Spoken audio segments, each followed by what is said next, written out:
सभी को प्रणाम। जय गुरुदेव। आज हम बात करेंगे कि लोगों को अपनी गलती नहीं दिखती। शायद मुझे भी मेरी गलती न दिखती हो, लेकिन अब मैं कोशिश करने लगी हूँ कि मुझे मेरी गलती दिखे और मैं उसे सुधारूँ। उसके लिए मैं आत्ममूल्यांकन करना शुरू कर दिया है। इस बात को बताने के लिए मुझे आपको एक घटना बताना है। हम लोग एक जगह किराए के घर पे रहते थे। हमारे पापा को वैसे गवर्नमेंट क्वार्टर मिलता था, लेकिन क्या होता था कि कभी कभी गवर्नमेंट क्वार्टर अलॉट तो हो जाता था, लेकिन एग्जिस्टिंग बंदे छोड़ने में टाइम लगा देते थे।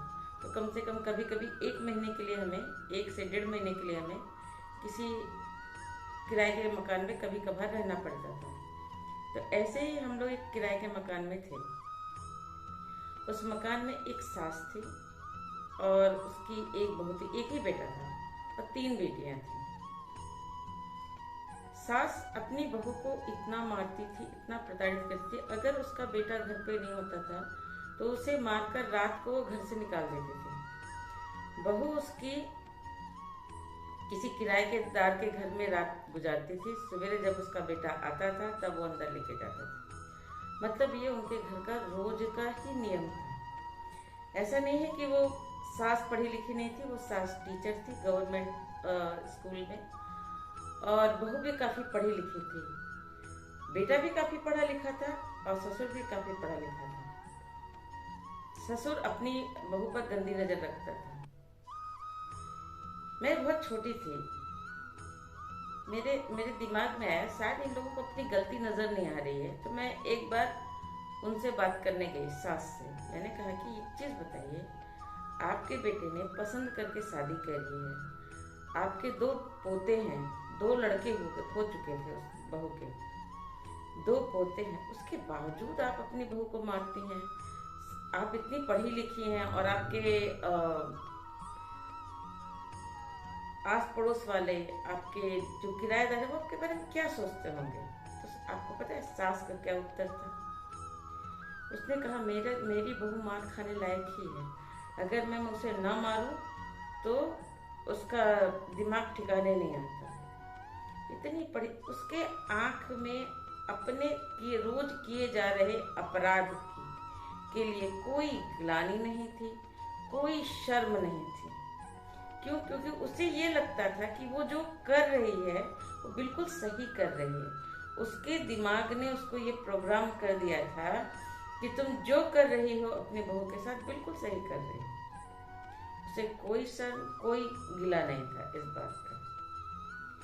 इसी बात, और उसके बेटे को, मैंने उसके बेटे से पूछा। उसके बेटे ने कहा कि मैं क्या करूं, मेरी माँ है, मेरी बीवी है, मैं क्या कर सकता हूँ। मतलब, और जो लड़की थी उसने कहा, मम्मी पापा ने इतने पैसे खर्च करके शादी करी है, अब मैं फिर लौटकर उनके पास जाऊं, फिर वही मायके वाले में आसपास के लोग ताने देंगे, इससे अच्छा मैं यहीं पड़ी रहूं। मतलब उसकी ननदों से मैंने बात करी। मतलब घर पर जो कुछ हो रहा है, ननदों ने कहा कि मेरी भाभी मार खाने लायक ही है, तुम नहीं समझोगे बस श्वेता, तुम बहुत छोटी हो। इस बात में उस दिन मुझे बड़ा आश्चर्य हुआ कि लोग कैसे हृदयहीन हो जाते हैं। मतलब उनके अंदर जो वो अपराध कर रहे हैं, उनको बोध होने के बावजूद भी वो अपनी नज़र में सही है। इसी बात को अगर आप, एक पुस्तक है लोक व्यवहार, जो डेल कार्नेगी ने लिखी है, उसमें उन्होंने बताया है कि एक बहुत बड़ा हत्यारा था। मतलब उसने बहुत हत्याएं करी थी। उसका नाम था, उसको लोग दुनाली बंदूक के नाम से जानते थे। उस बंदे को 150 लोग मुठभेड़ करने के लिए खड़े थे। उसका नाम क्रॉले था। उसको मारने के लिए वो अपनी प्रेमिका के घर छिपा हुआ था। तो उसने, जब उसको काफी गोली लग गई, तो उसने एक कागज में लिखा कि इस कमीज के अंदर एक दयालु और अच्छा इंसान है। मतलब उसने जितने भी अपराध किए, उसके लिए उसको कोई अपराध बोध नहीं था। उसके पास हर चीज का जस्टिफिकेशन था। उसके पास इस बात का भी जस्टिफिकेशन था कि वो अपनी प्रेमिका के साथ गाड़ी में बैठा था। पीछे से एक पुलिस वाले ने सिर्फ इतना पूछा कि भाई आप अपना ड्राइविंग लाइसेंस दिखाओ। बस इतनी सी बात पर वो उतरा, उसने पुलिस वाले को धाए धाए धाए गोली मार दी। पुलिस वाला मर गया, उसके ऊपर मरने उसकी लाश पर भी उसने 2-3 गोली चला दी। तो आप बताइए कितना कितना दयालु था। लेकिन बिल्कुल दयालु नहीं था, क्रूर था, दयाहीन था, उसने बहुत हत्याएं की थी, लेकिन वो अपने आप को दयालु मानता था। तो आप एक चीज मान के चलिए कि बड़े बड़े अपराधी वो अपने आप को एक बात समझा देते हैं कि वो जो कर रहे हैं बिल्कुल सही कर रहे हैं। उनको उनके अपराध का बोध ही नहीं होता। ऐसे ही अगर आप देखेंगे कि जो बहू अपने सास ससुर पे अत्याचार कर रही है या उसको अपने वृद्धाश्रम में छोड़कर आ गई है, अगर आप उनसे पूछेंगे ना, उनसे जब आप बात करेंगे कि आपने ऐसा क्यों किया, कि आपको अपराध बोध नहीं होता, बोले नहीं, हमने जो किया बिल्कुल सही किया। उनके पास उस चीज को साबित करने के लिए कई सारे तर्क होंगे। भले ही आपकी नजरों में वो तर्क फालतू हैं, बेहुदे हैं, लेकिन वो उस चीज को सही मानेंगे। अपनी गलती किसी को नहीं दिखती। अब मैंने अभी आपको घर का उदाहरण दिया, अब आप देखिए पति पत्नी में। पति की गलती होगी तो पति को अपनी गलती नजर नहीं आएगी, पत्नी की गलती होगी तो पत्नी को अपनी गलती नजर नहीं आएगी।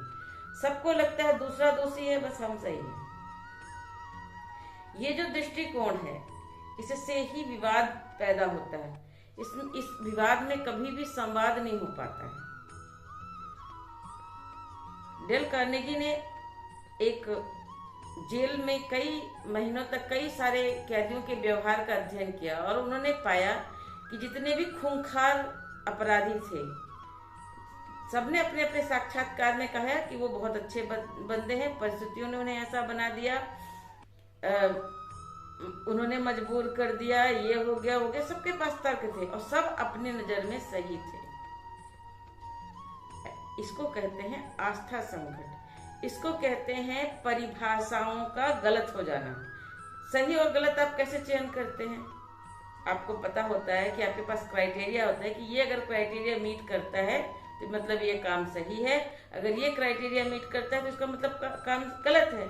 तो सही गलत की परिभाषा कहीं ना कहीं तो आपको मिली हुई है ना, या तो आपके माता पिता के संस्कार द्वारा, या आपने स्वाध्याय स्वयं किया है, या आपने किसी गुरु की शरण में है। ये सब आपको बताते हैं ना। एक आपकी अंतरात्मा भी आपको सही गलत की परिभाषा बताती है। लेकिन जब आप गलत को ही सही मान लें, आपकी परिभाषा ही गलत हो जाए, तब फिर आप सही का गलत का अंतर कैसे कर पाएंगे? तब आप अपने दोष कैसे गिन पाएंगे? अब एक उदाहरण ले लीजिए भगवान कृष्ण और कर्ण का। भगवान कृष्ण भी जैसे ही पैदा हुए उनको वहां से हटना पड़ा, दूसरे के घर पलना पड़ा, अपने माता पिता से दूर जाना पड़ा, ग्वालों के बीच में रहना पड़ा। उनके ऊपर बचपन से कितनी विपत्ति हुई आई आप सब जानते हैं। बचपन से ही राक्षसों को मारना पड़ा, ये सारी चीजें करनी पड़ी। उनके पास भी बहुत सारे रास्ते थे, वो भी विद्रोह कर सकते थे। वहीं पर यही कार्य उनके साथ भी हुआ, कर्ण के साथ भी।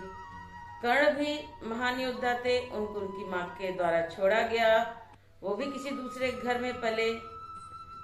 लेकिन उन्होंने कौन सा रास्ता चुना? एक ही परिस्थिति में कोई बन जाता है, कोई मिट जाता है। जब कर्ण से भगवान श्री कृष्ण ने कहा कि तुमने गलत का साथ क्यों दिया, तुम तो जानते थे ना, तुम तो परशुराम के शिष्य हो, तो तुम्हें ये पता था कि सही क्या है और गलत क्या है। तुम्हें पता है कि दुर्योधन अधर्म के मार्ग में है, फिर तुमने दुर्योधन का साथ क्यों दिया? तब कर्ण ने कहा कि हाँ, आपको नहीं पता मेरे साथ कितना अत्याचार हुआ है, मुझे सूत पुत्र कह के अपमानित किया गया, ये वो। तो कृष्ण भगवान ने कहा कि तुम्हें सूत पुत्र कह के अपमानित किया गया और तुम्हें सम्मान देने के लिए दुर्योधन सामने आया, तो अगर कोई सम्मान दे या धन दे, इसके लिए क्या तुम अपना ईमान बेच दोगे? तुमने क्या किया?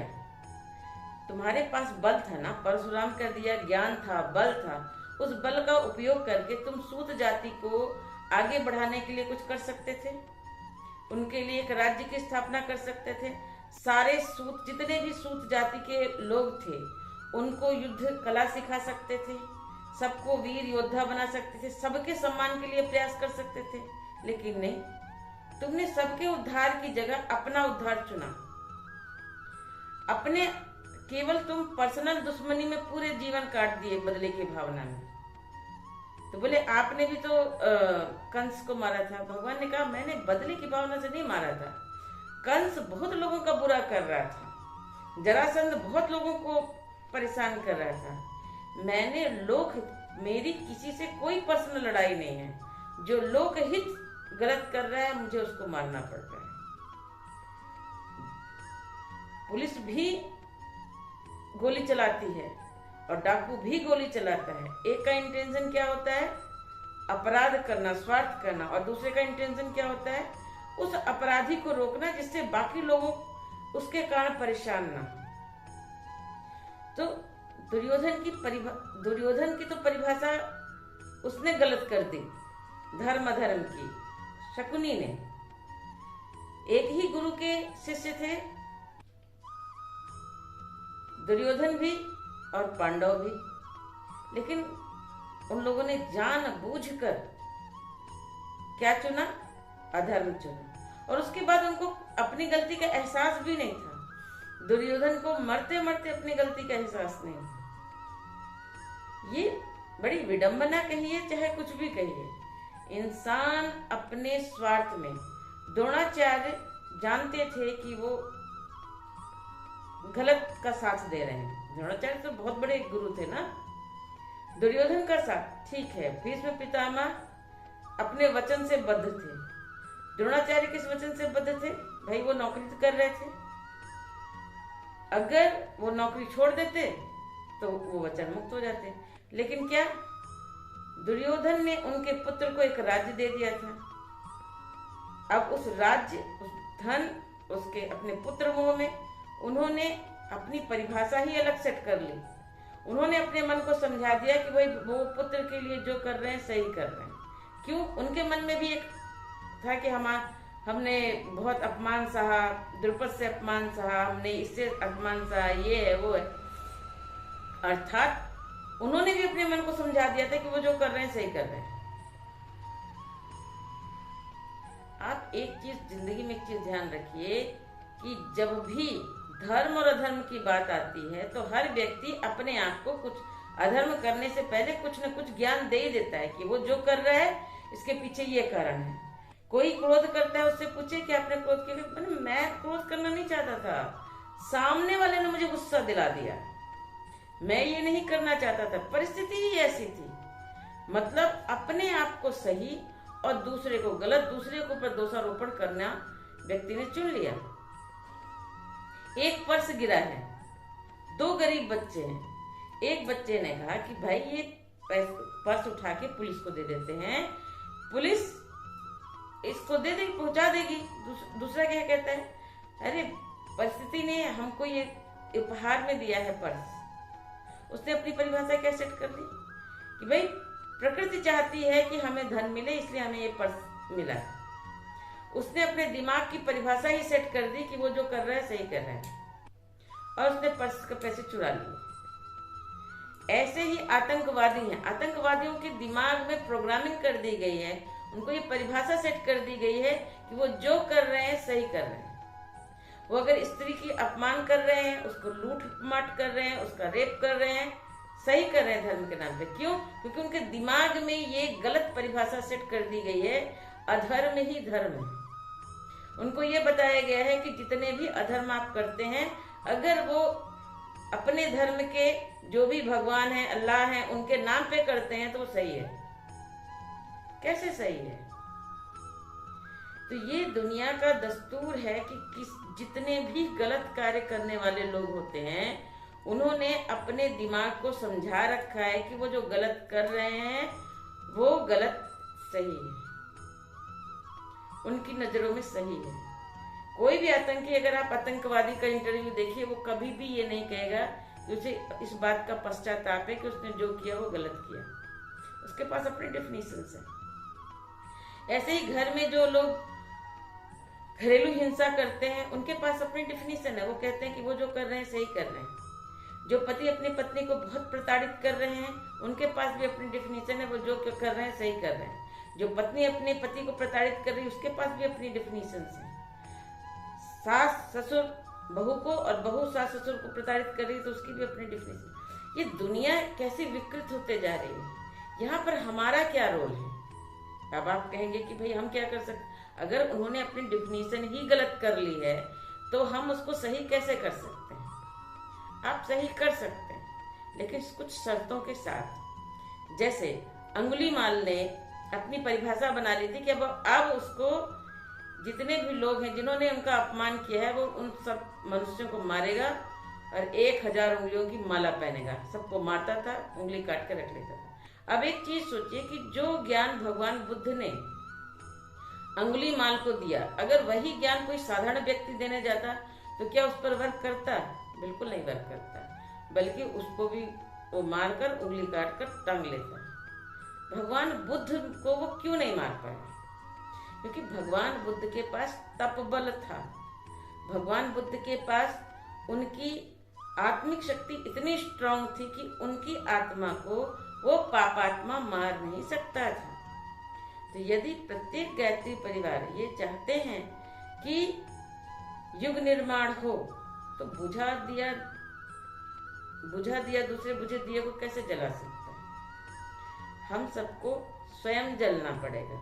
हमें अपने अंदर परिवर्तन लाना पड़ेगा। हमें भगवान बुद्ध की तरह केवल वाणी से नहीं, आचरण से हमें शिक्षण देना पड़ेगा। मेरी जानकारी में 2 बहनें हैं, एक प्रज्ञा शुक्ला जी और एक रेखा पटवा। दोनों बहनें हैं। दोनों स्वयं इतना तप करती हैं, इतनी माला जपती हैं, इतना तपस्या करती हैं, साधनाएं करती हैं कि आप देखेंगे कि उनसे मिलने के बाद लोग साधनाएं करने लग जाते हैं। हजारों की संख्या में लोग उनसे जुड़ते चले जाते हैं, साधना करने लग जाते हैं। पिज्जा बर्गर छोड़ के, कोल्ड ड्रिंक छोड़ के माला जपना शुरू कर देते हैं। टीवी सीरियल छोड़ के माला जपना शुरू कर जाते हैं, स्वाध्याय करना शुरू कर जाते हैं, जीवन सही कर लेते हैं। ये कैसे असर करता है? ये तब असर करता है कि जब वो वाणी से नहीं, आचरण से बात करते हैं। दोनों बहुत साधना करती हैं। वो भगवान बुद्ध के लेवल की तो नहीं है, लेकिन उनके मार्ग पर जरूर पहुंच गए हैं। ऐसे ही मैंने कई भाई लोगों को देखा है कि उनसे जो भी मिलते हैं, जैसे बिहार के एक मनीष भैया हैं, देखिए वो युवाओं के पूरे संगठन खड़े पे खड़े करते जाने। कैसे? क्योंकि वो शब्दों से नहीं, वो आचरण से शिक्षण दे रहे हैं। वो जो बोल रहे हैं उसमें उनकी आचरण की शक्ति, तप की शक्ति लगी हुई है। यदि हम सब चाहते हैं कि इस विकृत समाज में कुछ परिवर्तन हो, सकारात्मक परिवर्तन हो, लोग जागें, अपनी गलतियों को समझें, अपनी गलतियों को सुधारें, जो आस्था संकट और जो उनकी परिभाषाएं गलत हो गई हैं सत्य की, उसको सही करने के लिए, उनके मन को ठहराने के लिए आपको भी कहीं न कहीं ठहरना होगा। आपको भी तप शक्ति अर्जित करनी पड़ेगी, तभी प्रभाव पड़ेगा। तो इस बात के साथ मैं आज अपनी बात समाप्त करती हूँ और आप लोगों को एक चीज कहना चाहती हूँ कि आप समझ के चलिए कि सामने वाला गलत है, वो अपनी गलती नहीं मान रहा, तो आप उसको केवल आलोचना करके नहीं सुधार सकते। उसको सुधारने के लिए आपको कुछ लोक व्यवहार सीखना पड़ेगा, कुछ तप शक्ति अर्जित करनी पड़ेगी। इसी क्रम में अगले एपिसोड में हम बात करेंगे कि कोई अगर अपनी गलती को नहीं समझ रहा, नहीं सुधार रहा, तो उसको हम कैसे अप्रोच कर सकते हैं। आज के लिए इतना ही, मिलते हैं अगले वीडियो में।